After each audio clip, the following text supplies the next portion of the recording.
আসসালামু আলাইকুম রহমতুল্লাহ। গত ভিডিওতে দেখছেন আপনারা ভূমি অপরাধ আইন 2023 ধারা 4 আলোচনা। আজকে শুনবেন ভূমি অপরাধ আইন 2023 ধারা 5 আলোচনা। 5 আছে ভূমি জালিয়াতি সংক্রান্ত অপরাধ ও দণ্ড। 5-1 ভূমি হস্তান্তর, জরিপ, রেকর্ড, হালনাগাদকরণ বা ব্যবস্থাপনা সংক্রান্ত নিম্নবর্ণিত কোনো কার্য যদি জালিয়াতি সংক্রান্ত অপরাধ বলে গণ্য হইবে। কী কী কার্য?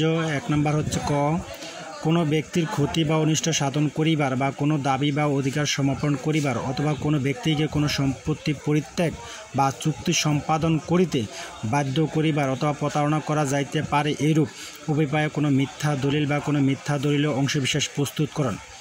জোর করে, এটা হচ্ছে আপনার জোর করে কারো থেকে যদি কেউ চাপের মাধ্যমে, বল প্রয়োগের মাধ্যমে বা হুমকি দামকির মাধ্যমে কেউ দলিল করে নিতে চায়, এটা হলো তার প্রতিকার স্বরূপ অপরাধ।